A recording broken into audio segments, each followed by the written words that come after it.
नमस्कार दोस्तों। ममता काफिल केस में एक बड़ी बात निकल के आई है कि फ्राइडे को एक और हियरिंग होने वाली है और उस हियरिंग में क्या निकल के आता है और क्या कुछ पुलिस बता पाती है, क्या कुछ नए एविडेंसेस आए हैं, इस पर बात होने की संभावना है। अब कुछ तथ्यों पे बात करते हैं। जैसा कि पिछले वीडियो में मैंने बताया था कि आपको आगे मतलब कि आज के वीडियो में मैं बताने की कोशिश करूंगा कि और क्या कुछ डिस्कस हुआ है। कुछ लोग हैं जो कमेंट्स कर रहे हैं क्योंकि जो पिछले हियरिंग में जो बातें निकल के आई थी, उस हियरिंग में ये निकल के आया था कि बहुत सारे छोटे छोटे बैग्स जो हैं वो डंपस्टर में जा जा करके फेंका है नरेश भट्ट ने। और एक डोनेशन वैन को भी एक बैग उन्होंने दिया था और उस डोनेशन बैंक के पास जाकर के जब पुलिस ने इन्वेस्टिगेशन किया तो पता चला कि कुछ टॉवल्स थे जो खून से सने हुए थे और इनफैक्ट बैग में भी खून लगा हुआ था। अब लोग ये मान रहे हैं कि हो सकता है, और ऐसा कई बार कई केसेस में, जैसे श्रद्धा के केस में हुआ था इंडिया में, कि बॉडी को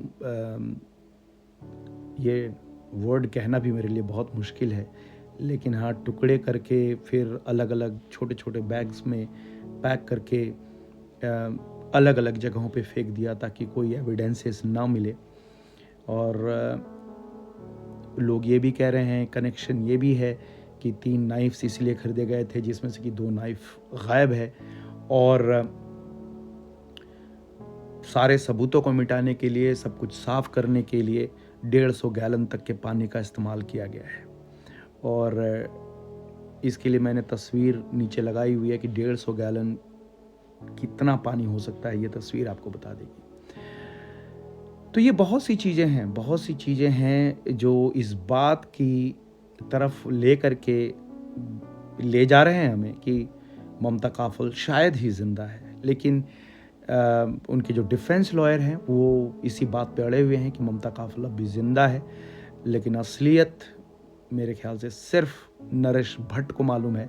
मैं इसलिए कह रहा हूँ मेरे ख्याल से, क्योंकि हो सकता है कि नरेश भट्ट के अलावा उनके माता पिता को भी मालूम हो सकता है कोई और भी उनके साथ साझेदारी कर रहा हो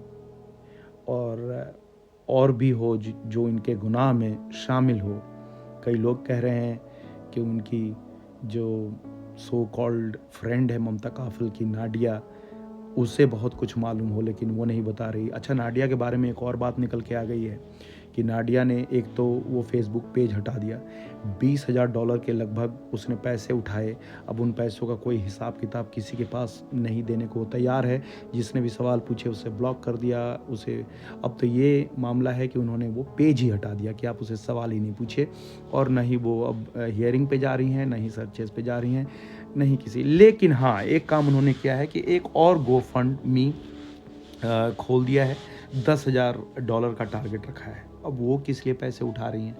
तो बहुत सारे सवाल हैं कि आखिरकार GoFundMe को भी सवाल पूछना चाहिए कि कोई किस तरीके से क्यों किसी के नाम पे पैसे उठा रहा है। और अब बात ये निकल के आई है कि जो $20,000 उठे हैं वो ममता काफिल की बेटी को वो तब देंगी जब वो 18 ईयर्स ओल्ड की हो जाएंगी। तब तक कौन हिसाब किताब रखेगा? तब तक किसको मालूम है? और क्या 18 ईयर्स के बाद आप सिर्फ $20,000 ही देंगी? क्या आप पे उस पे इंटरेस्ट कमाने का इरादा है? क्या उस पैसे को कहीं इन्वेस्ट करने का इरादा है? बहुत सारे सवाल हैं। और आखिरकार अगर आप वो $20,000 उनकी बच्ची को देंगी तो कहाँ, कहीं लिखित कोई तो एक कॉन्ट्रैक्ट हो। तो बहुत सारे सवाल हैं। अब मैं नाडिया पे एक पूरा ही अलग वीडियो बनाऊंगा क्योंकि उस पर और भी बहुत सारी बातें निकल के आई हैं। अभी मैं उसको ज़्यादा खींचूंगा नहीं, क्योंकि अभी सिर्फ ममता काफिल से रिलेटेड जो बातें हैं वो मैं आपको बताने की सोच रहा हूँ। और फ्राइडे को हियरिंग है, उस फ्राइडे की हियरिंग में क्या निकलता है देखिए। क्योंकि इनफैक्ट जो जज हैं और ख़ास करके जितने भी लोग हैं जो इस केस को बहुत क्लोजली फॉलो कर रहे हैं, सब इस बात को मान करके चल रहे हैं कि अगर वो कुत्ता इतना ट्रेंड है, जो कुत्ता जिसको लेकर के वो लोग गए थे, और वो ठीक उस कमरे पे जा कर के भौंकना शुरू कर देता है और दे आर ट्रेंड इन अ वे कि वो ह्यूमन डेड बॉडी कहीं भी अगर रखी हुई हो तो उस जगह को वो भांप लेते हैं, समझ लेते हैं। और कोई जानवर वानवर की डेड बॉडी, तो बहुत सारे सवाल हैं कि आखिरकार खून ही खून के धब्बे, खून के पूल मिले, बेडशीट पे खून, बाथरूम पे खून, और 3-3 नाइफ खरीदता हुआ बंदा सीसीटीवी में कैप्चर, क्लीनिंग एजेंट खरीदता हुआ, पानी की इतनी खपत, और अलग अलग जगहों पे सीसीटीवी में कैप्चर की वो पॉलीथीन फेंक रहा है। इतनी पॉलीथीन अलग अलग जगहों पे, घर के बिन पे लोग फेंकते हैं, राइट, घर के बिन पे। कोई अगर ऐसी डंपस्टर वाली जगहों पे जहाँ पे आप पूरे सामान को फेंकने जाते हैं, जहाँ पे कोई लेखा जोखा नहीं कौन क्या फेंक रहा है, तो ऐसी जगहों पे अगर आप जा कर के फेंक रहे हैं तो सवाल तो लाजमी है, बहुत सारे सवाल हैं। और वो कितनी बार ऐसा करता पहले देखा गया है ममता काफल के गायब होने पे। तो अब देखिए गूगल की तरफ से क्या एविडेंसेस आते हैं। टेस्ला का अभी तक कोई ये नहीं है, डीएनए रिपोर्ट अभी तक नहीं आई है कि आखिरकार वो खून क्या ममता काफल के थे या किसी और के। तो अभी बहुत सारे सवाल हैं जिसके जवाब आने हैं। हो सकता है फ्राइडे की हियरिंग में बहुत सारी चीज़ें निकल के आएँ।